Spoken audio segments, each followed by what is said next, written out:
Здравствуйте, and welcome to the Russian to Conclusions podcast. We're a podcast started by Slavic immigrants who just want to share a piece of our world with the new world. We'll be talking about the Slavic youth experience in the US, so that means we'll be discussing everything from meat jelly to the challenges of taking in two cultures at once. Whatever the issue, we aim to have a conclusion, or a couple, so stick around, put on the tea kettle, and settle in as we rush off to our next conclusion. All right, welcome back to the podcast. So today we have a little bit of a different episode. Today we're talking with the folks at Slavic Vote. And if you haven't heard of Slavic Vote yet, you will after today. It's a super neat organization and we're excited to have them on board. We're going to talk through kind of their mission today and talk about the political scene and how the Slavic community relates and kind of their mission statement of enabling and teaching and mobilizing Slavic communities to participate in the political process here. So I'm going to have the members introduce themselves and talk about the mission of Slavic Vote, and we'll kind of go from there, kind of pick their brains on what the organization is and what they're looking to do and how they're looking to help and serve the Slavic community. So guys, let's introduce yourselves and see what we got. Thank you, Vitaly. It's so good to be here. My name is Lilia Zukova. I'm one of the founders, legislative advisor, and board secretary at Slavic Vote. Hey, thanks, Vitaly, for having us. My name is Andre. Super excited to be here on the podcast. Hey, Vitaly, thanks for having us. My name is Dmitry Sashenko. I'm also one of the co-founders of this organization and also the president. Thank you for having us again. It's really, really exciting to see the growth of your podcast and the growth of your just mission of what you're trying to do. Our mission, speaking of missions, our mission with Slavic Vote is very simple. Our goal is to empower the Slavic community in the democratic process by registering, educating, and activating to resemble the culture and faith of the community. And essentially, just to go a little bit of a small introduction of the organization, we started last year early on after me and Andre kind of speaking on just how some of the things are what's going on in the political climate in the Slavic community, and the two combined, we were very disappointed just because they were not getting involved, and we saw a lot of things that were happening. And our community, if we get involved, we can do a lot of good. And essentially, we decided to start an organization. Essentially, it was more of an idea. It was an Instagram page originally, where we just let's just start an Instagram page and encourage people to vote and go out there and just kind of maybe do a registration drive. And it turned into a whole organization, thanks to Lily, who came on very shortly after and made us, made this whole organization that we are now today. And she'll go possibly in some details of that as well. But, we all come from different backgrounds. We all have some stories that we can talk on. But, myself, I don't have any political background. I just always enjoyed politics. And after living in Washington, D.C. with my wife for a few months, for about half a year, we came back really encouraged and also disappointed at the same time to see just what's going on in DC, what's going on across the nation. And like I already said, and we decided to get together with Andre and start this idea where it turned into what it is now. But the Slavic community, as a lot of you know, are not very involved in the political process, and we are here to change that. And what's beautiful is it is changed.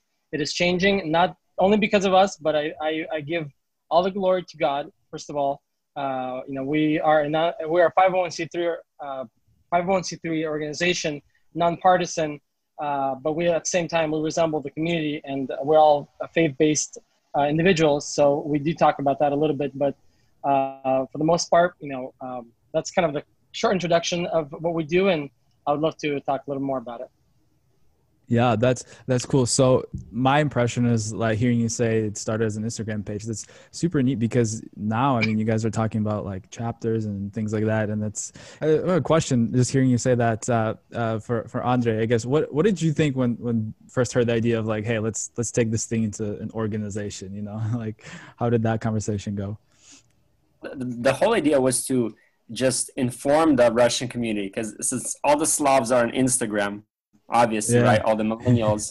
Oh, We're yeah. like, hey, if we can get like a message there that voting is cool. Getting involved in politics is what's up. Like, this is what the cool kids do. This is what needs to happen. And so our idea was to like, hey, let's have some content online, tell everybody that they need to register and they need to speak out about their values. And so when we started that, we got some people that are interested, our friends, that were like, hey, I want to donate money for this. This is a great cause. And we're like, sure. And they're like, is this tax deductible? We're like, well, no. They're like, let's make it a nonprofit, like now. So actually the people that wanted to get involved, want to donate money, are the people that actually pushed us to become a nonprofit and to become more like serious. Got it. Yeah. And, you know, to your point, you were talking about needing to help with educating, kind of enabling here. I share some of my story here.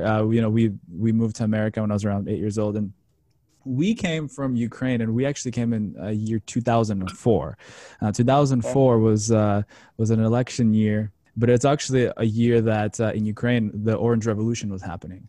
And there was political. We came the following year.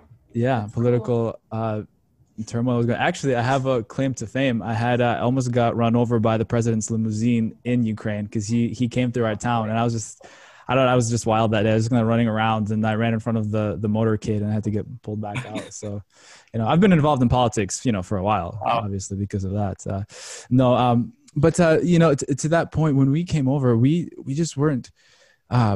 You know, me and my family, we came over that election year. And of course, that year we had like a mock election done in the elementary school we went to. I had no idea what was going on.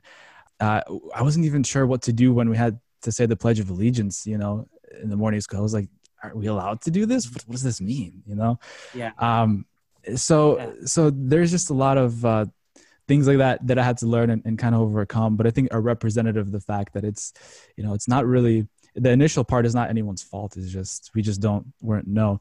So as I was kind of thinking about that and kind of thinking through what you guys are looking to do, one question I had on my mind was like, what type of strategies are you guys looking to implement to meet that context, to ease the transition of young people who are going to become voters?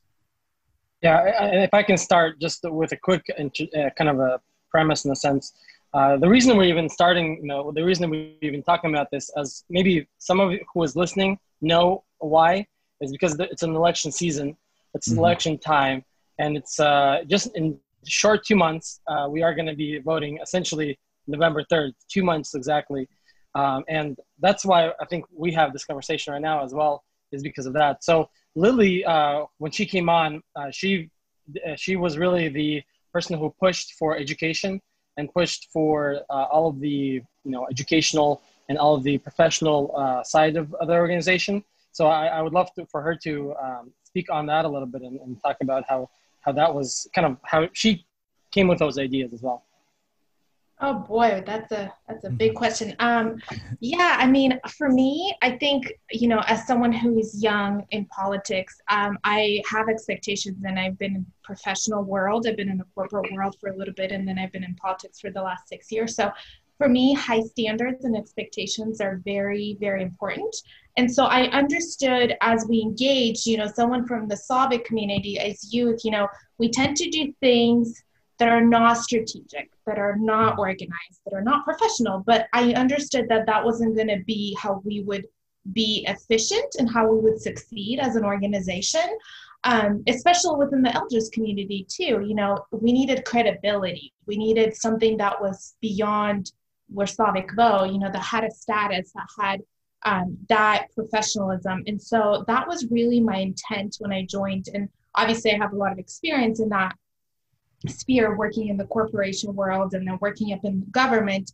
And so I, you know, coming from government where you saw things really being slow, where you saw things absolutely really old aged, you know, I knew that we could not approach that same way Slavic Vote, right? Really anything, but we couldn't do that with Slavic Vote because that's just not how you do it. And so when you think about that perspective, that background, I think about youth, and I always ask myself, what is going to be that efficient way? What is going to be that quick, right? And so we always address one of the things is social media, right? Where we see a lot of engagement on our social media when it comes to more of younger generations, right? And that's going to be the best use. Unfortunately, government doesn't use that very much. One, they tend to pay marketing companies too much money, and those marketing companies don't do the work that they do because they don't attract the audience, right? They don't do that analysis. So one of the ways we do is social media. We have to utilize that for quick ways to vote. And then the second part that we thought about is, how else can we engage both young folks and the rest of the community and in an efficient manner when they get their ballot, right? Because the ballots can be 2-3 pages long, and how do we ensure that that ballot gets completed? So a nonpartisan voter guide is another quick one. And so we created it in a way that is so efficient, where our hope is, and the feedback we've gotten so far is it is efficient because it's clear. It's got all the candidates, it's got 10 values from the survey we pulled, super easy to understand, very quick and easy to access. You look up your county. So that was our goal, is that's how we're going to reach and get those young folks to be comfortable in the fact that a ballot only takes less than 5 minutes to complete. If we did something more extensive and youth realized, oh my gosh, this takes me hours, we would have lost them, because that is not going to be where they're going to be. They need something quick because they're fast. It's a fast-paced world. They're busy. They need something instant. So those are some of the things that kind of, with my history and background kind of coming from government, and one of the ways we implemented kind of attracting youth and also community in general, and kind of getting that engagement in a more efficient way, and also getting them to, well, hopefully getting them to enjoy that process because it's so quick. As you were talking about making things clear and more concise, I was thinking about it's so helpful to, I come from kind of a design and a graphic design mindset, and it's more than just making things look pretty. I was reading about how poor ballot design can actually leave people voting for someone they didn't intend to vote, or make things unclear. And we're not only talking about just making things streamlined information. We're really talking about making sense of the information that's available. And I was thinking about that as you were talking about the need for that in general, but more so for the community that we represent. Can you give a little bit of a background of kind of your background in government and what you've been involved in? It sounds super interesting. I don't know if we've gotten a chance to kind of hear all of it. Oh, absolutely. Yes. So let's see. Oh boy, I go back 2014, graduated. I went to undergrad, and I knew pre-law was going to be my course. But the one thing that actually my best friend and I, when we were entering undergrad, we understood that what we wanted to do was understand how we get to the court of law. So how do we as lawyers get to listen and understand the laws? Like, how does that process go? So we decided to go with politics. So I majored in public affairs, concentrated on politics. So it was my way of understanding, before I stand and represent a client in the court, I wanted to know, how did that law get in that books?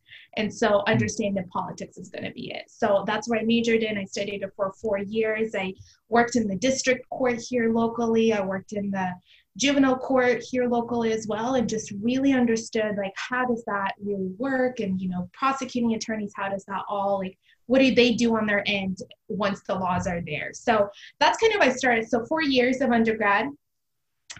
So doing that, and then my last third year, actually, I did a little early graduation. So finishing up my third year, I got an opportunity to go up to Washington and work for one session, which happened to be a short session from January to March. And I worked for a senator, and got to really learn hands-on of what that process looked like. So not theory anymore, not books, but really, what does that look like? So it was exciting in some ways, but also learned that politics was not going to be my route. I was not going to be in politics in any form.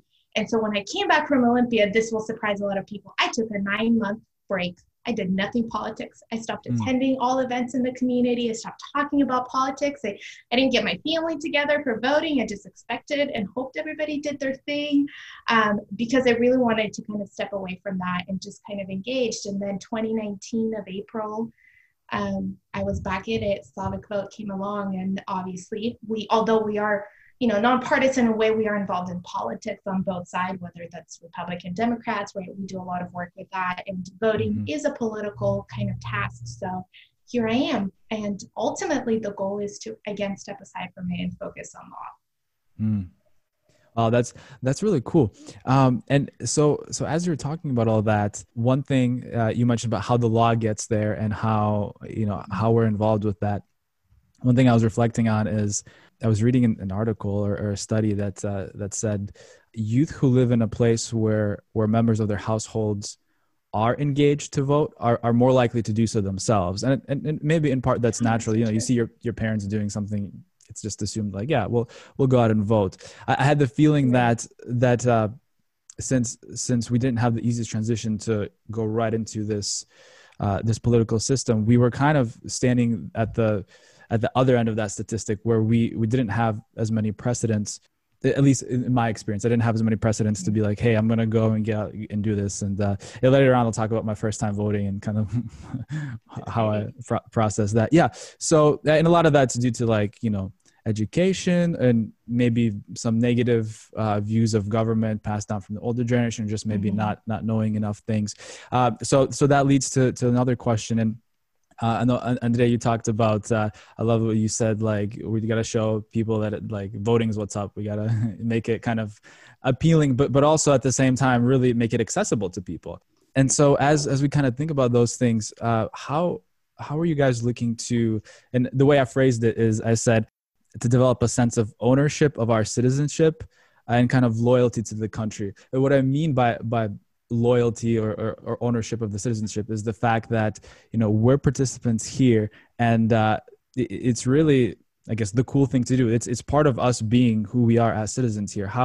What kind of strategies are you looking to implement to show like voting's what's up? We need to be more involved in voting, especially the younger generation. Yes, so education is a big part of it. As Dima already mentioned, our number one goal is to register. We want all the Slavs that live in the United States to be registered to vote. If you're a Slav, you're listening to this message, you need to go to slavicvote.org and you got to click the link to register to vote in your state. Okay, we want all the Slavs to be registered to vote. Number two, we want them to be educated. We have voter guides for the states of Oregon, Washington, and soon have one for California. We'll see how that development goes. But we want to educate them so they know what they're voting for. And number three, we want them to run for public office. And how we do that is, I think, one of the easiest, maybe the most used thing that we do is we try to connect to their roots. So us Slavs are pretty proud people.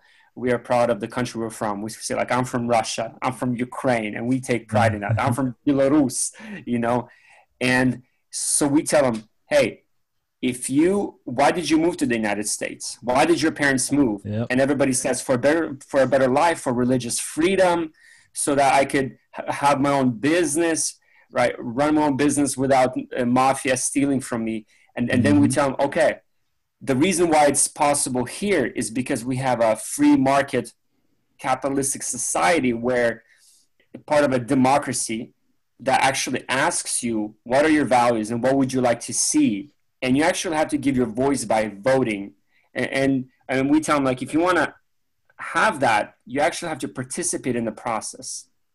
And we do drives, and we tell people all the time, we come from the Soviet Union where it didn't matter. Here, it matters. And you have to speak up. If you don't speak up, somebody else is going to speak up. If a person that Christian values does not speak up, unfortunately, there's going to be a person that is an atheist who's going to speak up. If a person that believes, religious freedom is important doesn't speak up, then somebody that doesn't believe that is going to speak up and counter their voice. So that's one of the things I can, say from the top of my head. I think Andre is a perfect example, perfect person to speak on that a little bit because he is something he didn't introduce himself by saying he's a youth pastor as well. So he works with the youth, and I think he has some great ideas to do that. Yeah. Wow. Thanks, Dima. Yeah, we're pretty connected in our communities. A question for you guys. I don't think I got to ask beforehand, but where are all of you guys from? I mean, I know I'm from Ukraine, but you mentioned you're from Belarus, or? So I was born in Russia during the Soviet Union, and then we moved to Belarus. So I do like to identify myself as Belarusian. So I'm from Belarus. Got it. Yeah. Yeah, and I was born in Ukraine, and then I moved here, and I live in Portland, Oregon now. Okay. Yeah, same here. I'm from Portland as well. Oh boy, well, I was born in Ukraine, but I identify as Russian. I inherited my dad's citizenship as Russian, and came here when I was 9 in Vancouver, Washington. Portland, Washington area, and here I am in Wisconsin, in the Midwest. Yeah. Which is pretty surprising because we know there's a lot of Slavs in Portland, Vancouver, Missouri, and then the East Coast, and then somebody from Wisconsin who's a Slav. Right. We're holding down the fort in the middle of the country. Yeah. It happened because we were actually supposed to move to I think Sacramento area, but then our family members that were sponsoring us to come over, they ended up moving to Wisconsin during that time. So we just got routed to the Midwest. So we're kind of holding two sides of the country together. Yeah, thank you for that. I don't know, Lily, if you had any thoughts on that question, or if you wanted to. No, I think Andre did it pretty good. I think way we address sense of ownership is reminding them kind of where they came from and why they're here. I think that's an important message, right? Why are we here, and what did we come to strive for, whether that be religious persecution or freedoms of, or just joining family, whatever that is, right? That's where we want that reminder, hopefully, is sending that sense of ownership and going, okay, this country has given me an opportunity, right? They've accepted me. And I'm here to, enjoy those freedoms.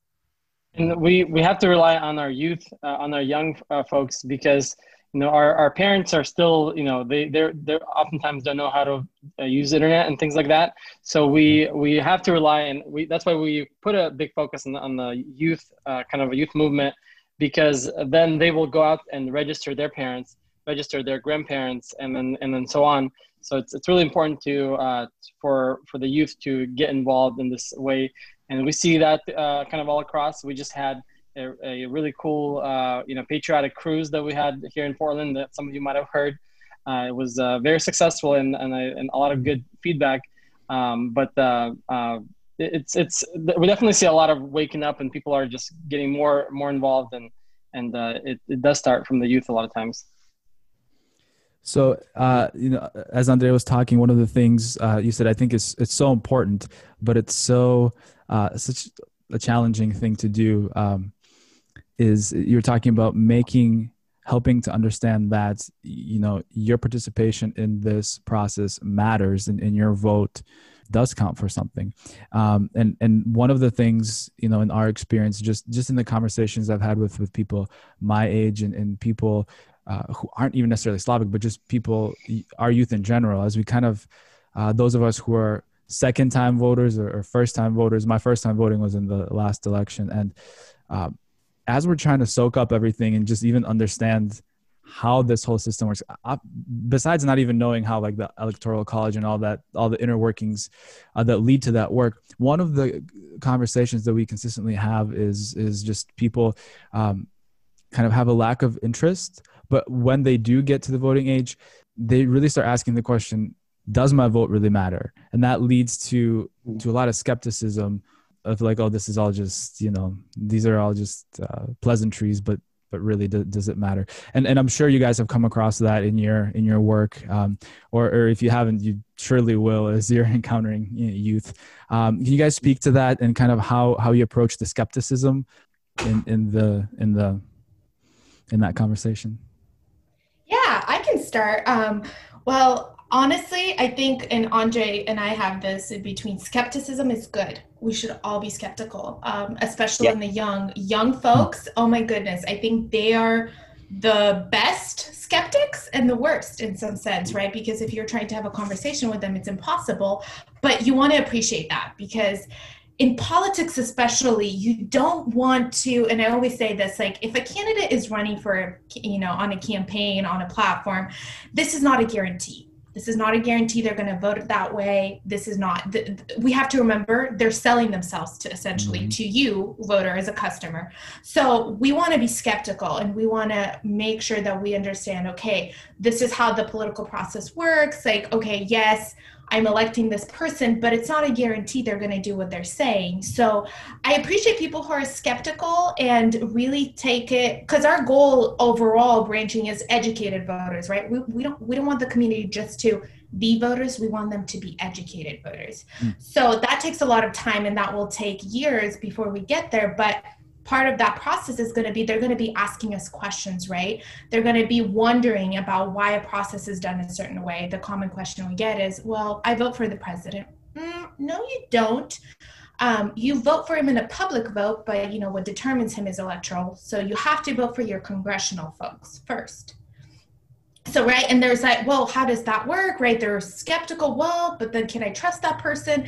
Yes, and these are all great questions, but this is kind of what the process is set up, and this is kind of what we get to enjoy. It is a lot better than prior countries you probably came from, where there, really was no even room for skepticism, because everything was preset, right? Mostly done. So we allow our youth to be skeptical. I think sometimes they're a little bit more skeptical than we want them, because I think they overthink it and worry. And I think sometimes in the entrepreneur mindset, and Andre can speak on this further, is you just do it. You take risk and you go for it, right? You don't want to overthink too much, because I do that myself, overthinking about a certain candidate. Yeah, it gets you nowhere, because then you're like, oh my gosh, now I have nobody to vote. You just had 5 candidates you started with on the ballot. You've overthought, you've over-researched, and now you're down to 0. Yep. So I'll let Andre speak on that as well. Yeah, thank you, Lily. I think with young people being skeptical, it's a good thing. What is required, what we want to try to do, is give them the right answers and help them even ask the right questions, and even further be skeptical and dig for answers and find the solutions that they're looking for. Because in the political process, politics are not always clean. They're sometimes dirty. Correction, never clean. Never clean. See, yeah, I haven't been in politics. Just getting started in politics, so Lily knows more. And so typically in our Slavic Christian circles, they say "politika gрязное дело." Грязное дело. Грязное дело. I was just thinking that too. I was just about to say грязное дело. Yeah, which means politics is dirty, and it's true in a way. So you have to take everything with a grain of salt. If somebody's promising you things, you got to think clearly. Okay, they're promising, can they actually deliver on that promise? And can we take some time and see if they delivered on those promises? Because politics will promise a lot. Politicians, they'll say a lot, but doesn't mean they will actually do that. So we actually want people to be critical and think about things. So we tell them, yes, ask the right questions. Start thinking about, what does the Democratic Party have to offer? What does the Republican Party have to offer? The people, sometimes we don't vote for people, but we vote for what they stand for, especially in this election 2020. It's not even about Trump or Biden. It's about the people behind them, who they represent. And it's often a much deeper and a bigger picture than just the people. So a lot of things to think about. And I'll tell every young person listening, right? Older person, whatever, Slav or not, do your own research. Don't let somebody else tell you what to do, what not to do, who to vote for. Oh, my family was always Democrat, so I'm always voting Democrat. No, look into everything. Spend some time and actually educate yourself. We want to register people, but people have to be educated to make an educated vote. And I'll come from a different angle, but the same thing. I actually had the same idea. A lot of times people don't want to get involved because of the dirtiness of the politics.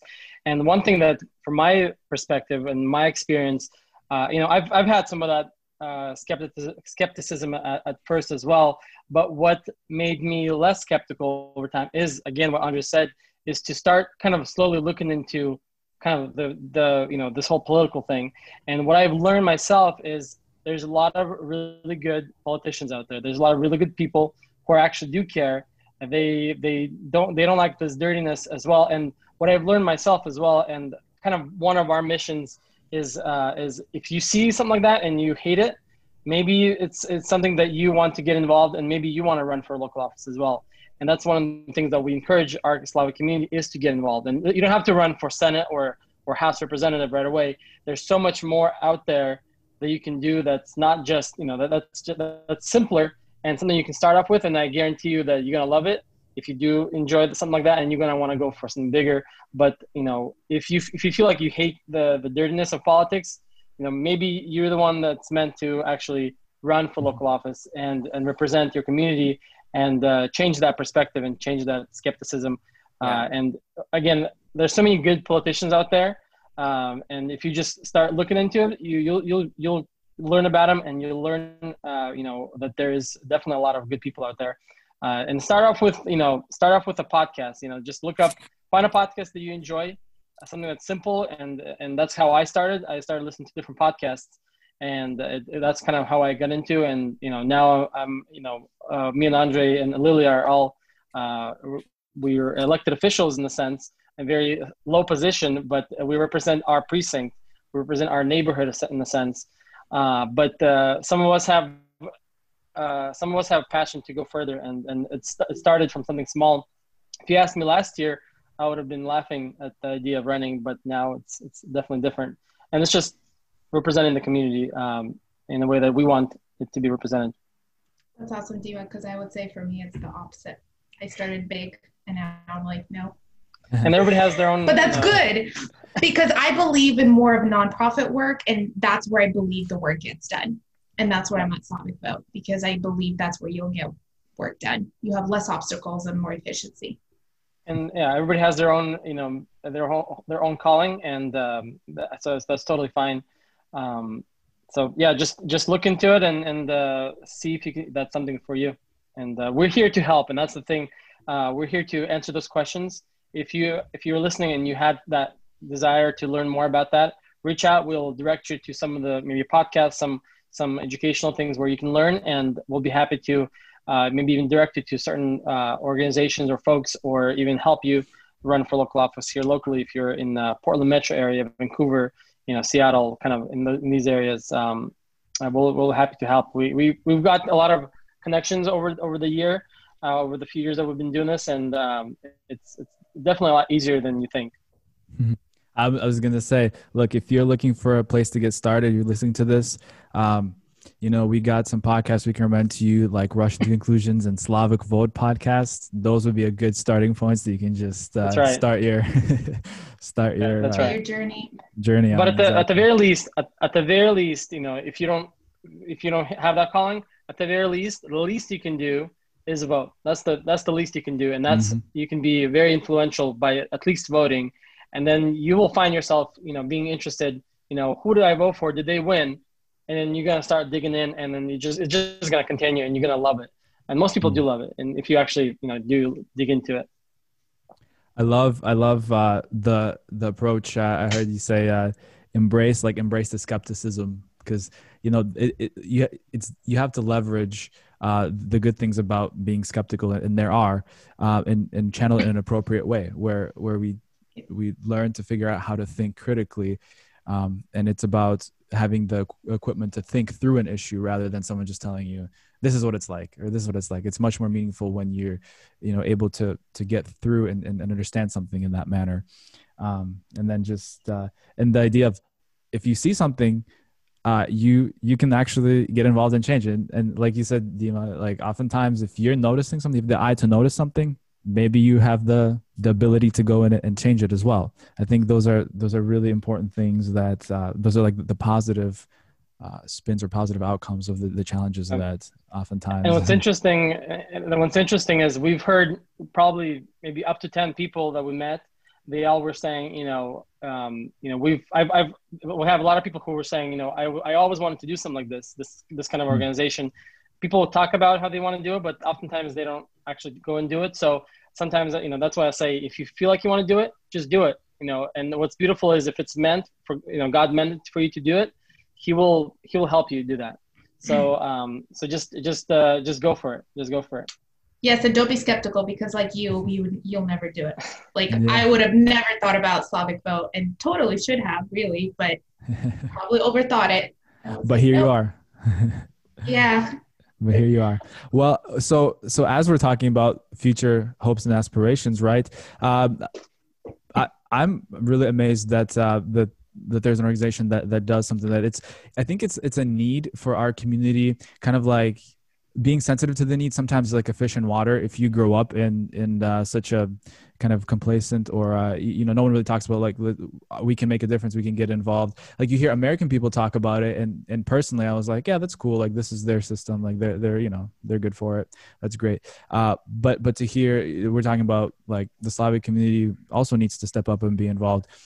So as we start getting hopefully young people involved, and hopefully that starts going, what kind of difference do you think it would make, or what would it look like if we started getting more people from our backgrounds, who came from former Soviet unions into office, who had the shared roots and perspective of like the older generation, and kind of formed and molded by that context? What do you guys think that would bring to the country here, and what kind of benefit would that be? Well, I'll start really quick, and I'll have Lily or Andre kind of continue on that. But one thing that you notice on the local elections, you notice that most candidates, they win by 2,000-3,000 votes. And, in Portland, we have a lot of candidates that we are not very happy about. And if you, again, look at those numbers, it's 2,000-3,000, maybe 4. And I just know alone in Portland area, we have 5, 10, 15, 20 Russian people living, Slavic people. And just to kind of answer your question a little bit, if our community actually got out and voted, let's say half of that number, let's say 5,000 voted, we could change a lot of those positions. So we definitely have a huge influence, and that's why here in Portland, a lot of people are really looking at the Slavic community, and almost across the West Coast and maybe even East Coast, that we can really bring the change. Andre, what did you want to add to that? I would say I would focus on the values. Slavic people have a lot of great values that if we implement here, coupled with the values that we have here in the United States of America, will, I think, bring about really powerful, government and powerful change. For example, one of the values that the Slavic community values is work ethic, right? The Slavs they come from communism. They come from a place where each cup, each fork and spoon had a price tag on it. Like legit, like we have silverware in our house that have prices stamped on the silverware, and it says like 55 kopek, right? 55 cents. And the government wouldn't allow you to sell it for anything more. Even though there wasn't enough spoons in production, demand was so low. The demand was so high, but the supply was so low that on the black market, people would sell these spoons for, ruble, $1, $2. But it was considered illegal because that was considered speculation, and you'd go to jail for that. So you couldn't even do business. So the Slavs come here to the United States of America, and they're like, whoa, like I wanted to work. I wanted to make money, make a better living for my family this whole time. And I can actually do it here in the United States of America. So they sort of, found their freedom here. So you see a lot of, Slavs go into trucking business. Yep. They go into construction businesses, and they're very hard workers because they were never allowed to work as hard in their country because they'd either go to jail or they'd get robbed. Here they have an opportunity to open a legitimate business, do honest business, and make it well for themselves.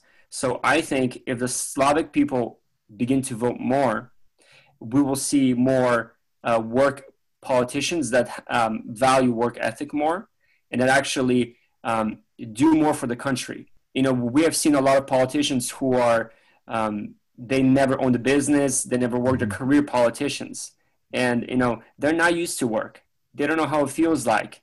They don't know how it feels like that you have to make payroll and there's not enough money left in the bank for you and your family. So I feel like there's gonna be more people that value the work they have put in their country. And that's one of the things that the community values. There's a lot of more values, for example, family values, value for religious freedom, because many fled the Soviet Union because of that, because there was no freedom in religion. So that's a big value. I think Slavics vote more, there's going to be more religious freedom. There's many values that we can all talk about. So that's just a few that I can come up with.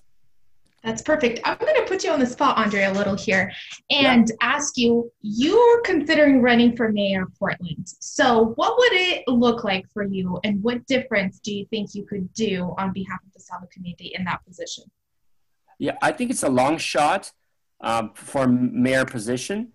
But, if I'd run for mayor, I would make less taxes, and make it easier for small businesses to start a business and to operate. Homelessness is a big problem in Portland, Oregon. So I would, take necessary steps, something to actually make these people work and make a living for themselves rather than depend on other people to feed them. So taxes, homelessness, these are the top two that I'm thinking about right now. Awesome. And there you go, your first candidate speech. Wow. Let's make a record of that. No, thank you for sharing. No, I think it's so important, to start thinking about your communities you live in and who you are as a Slavic person. So those values, and then as candidates, when you're running, think about those things and how do you apply that. And you just saw a perfect example. Andre started with talking about his community and applying it to what does that look like in an office, right? So small businesses, super big for the Slavic community. How do I do that as a candidate if I'm in office? And I think that was great. Thanks for doing that, Andre. Sorry for putting you on the spot, but that was beautiful. You did so great. And it's not a crazy idea of Slavic people running for local office, because we have people who are currently running for local office that are Slavics. For example, here in Oregon, there's a lady that's running for state representative. That's a Russian lady. There's I think Ukrainian guy. His name is Kyle. He's running for state representative in Washington State. So we have people who are running now who we have connections with, and they are great people. And there's even a gentleman who ran for the governor of Washington. His name is Anton Sakharov. You can look him up. And he ran, and we have people who are starting to kind of get this idea, and we're here to just encourage them and help in any way we can. Gotcha. Wow. I appreciate the feedback there. So last kind of summary question for you guys as we're going through this whole story here. Since the beginning here, we heard about how you started as an Instagram page and then kind of grew into a lot of things, into an organization that's making a difference, specifically in the local communities first, and then kind of helping mobilize young people as well. Just kind of some reflections from each one of you, the progress that you've seen both in your organization and in the Slavic community, kind of as it relates to what you guys do, and kind of what's, as you've been doing this, the things you've been seeing, the responses you've been having that kind of encourages you and are kind of making you go like, hey, this is cool. This is worth doing. And we want to continue doing this type of work after the election, and, after, when there's not an election coming up in like 2 months, right? Going on forward from there. Yeah. So one of the things that I noticed is that there's community leaders that come up to us, that write to us, email, and they tell us, hey, could you come out and speak to my community? Can you come and speak to my local church? Pastors have been reaching out lately, and instead of, because in the past it's been with like the religious organizations, local churches, it would be, no, politics is not our thing to worry about. We're going to pray and we're going to ask God to take care of this, and we're going to believe that everything is going to be okay. Where now people are shifting a mindset where they're like, hey, we're praying, but we feel like we need to initiate, we need to do something. So there's people, pastors, community leaders that reach out to us and say, hey, can you tell me what I should be doing? Can you tell me what I should tell my community to do? And they would invite us over to say a speech and do a registration drive. And it's very inspiring because we've seen this, happen in the last 2 years. It's like an exponential curve on people being involved. It's really great to see. And maybe Lily, you can tell us about registrations. We, registered, well over 1,000 people at this point. Yeah, I mean, I think, Andre, what you said, leadership support has been tremendous because they're, trying to host registration drives and interact with community. We need the leadership support, right? Whether they're business owners, whether they're, pastors of churches, really anything. And then, which allows us to register, right? So we've had a tremendous success in registration. And for us, we define success in 2 ways. One is, yes, the numbers, so how many registrations we get a Sunday, but also the community outlook, right? Also on a particular Sunday, what is the attitude like? What has our engagement been like? Were we successful in that? Were we able to talk to people and change their minds about voting? That's success. So we'll define that as success as well, because really, I always go with this, even if it's one grandma in 3 hours that I get to register and talk to, that's success. Because that's another vote. And I've seen so many elections that just needed nothing more than 1 or 2 or 3 votes to make a difference and to get someone in office for a 4-year term, where we lost that opportunity. And then we've had chaos in 4 years because that person didn't win, right? So that's success. So yeah, we can talk about this, so many successes really, but I would say these are the big. So community response, positive response has been tremendous, and then leadership support, yeah. Mm-hmm. Dima, I know you probably have a few things to add. I think you guys did a great job. I'll leave it at that. Okay, awesome. How much people have you registered to this point? Over 1,400. Okay. Wow. That's really cool to hear, like a quantifiable just number, a result of what you guys have been doing. So and this is just physically us going out and registering people at churches. Yes. It doesn't include people registering through families, through seeing our posts, and because we often post register to vote, and we add little links for them to go. Mm-hmm. So that probably goes. I would probably add at least 2,000 or more, and then just with the awakeness of the community this year, with the COVID that happened, with just everything that's happening right now with the riots and everything, people are my brother, for example, who is probably the least political person, the least person who cared. He's more of a kind of a goofy joker guy who never even thought about voting, just even last year before the the elections that we had last year. And now, like, we were just talking yesterday about politics, and me talking to him like that last year was just, it would never happen. So just seeing that alone, just that kind of jump from not caring to showing a lot of interest, I think that will be a huge impact in this election as well. Hopefully your brother knows how that, otherwise he'll hear it for the first time and go, what? I'd be a little surprised. He didn't want to register. He didn't want to register at the time. His wife kind of she said she'll do it for him. And yesterday he was just like, let me double check, make sure I am registered. Oh, wow. So we double check. And you can double check if you registered just on your, most states have online registrations where you can check your status. And then if you're not registered, yes. Correct. Yeah. So you just simply, I usually Google SOS voting or Secretary of State voting, and that usually gives you, takes you directly to the link that you need. Gotcha. And hopefully we'll get just from you listening to this website, just hopefully we'll get a few registered people to vote as well. Yeah, absolutely.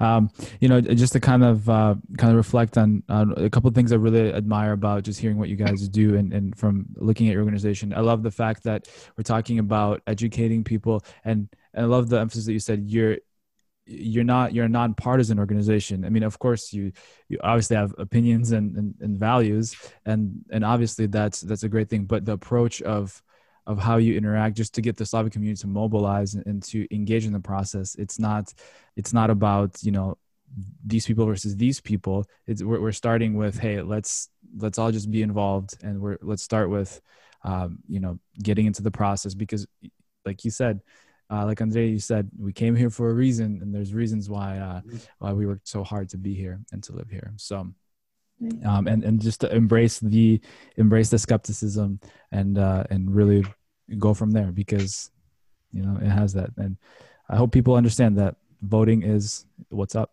That's what we should be doing. Yeah, exactly. We'll change our mission statement tomorrow.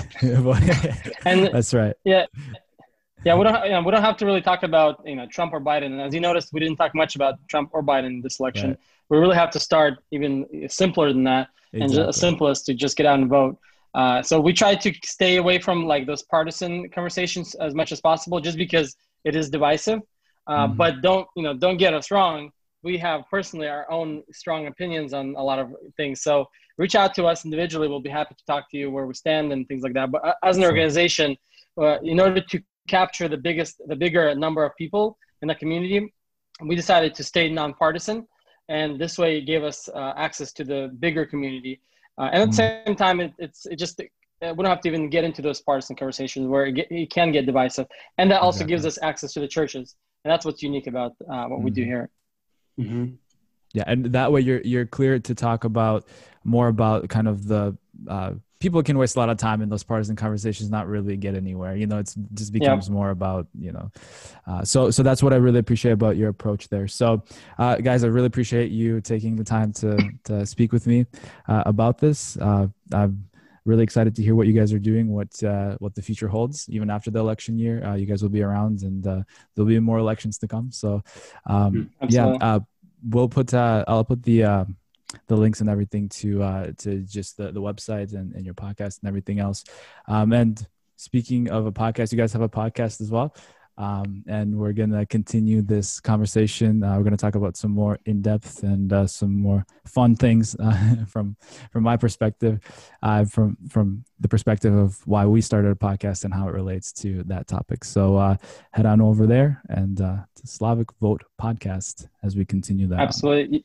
Yeah, if you want to learn more about what we do, again, you can go on our website, slavicvote.org. You can go on our Instagram page, Facebook, Slavic Vote. Just search us that way. And if you want to learn more about how we started and how we have been growing, we have, like Vitaly said, we have our own podcast, and you can just look us on your podcast platform, Slavic Vote Podcast, and you will, if you're listening to this and you've been enjoying this podcast so far, tune into the second episode on our platform, and we will continue this conversation there. And if you didn't enjoy it, it gets better. So check it out anyway. That's right. That's right. Thank you. Yeah. Thank you, Vitaly. Thank you.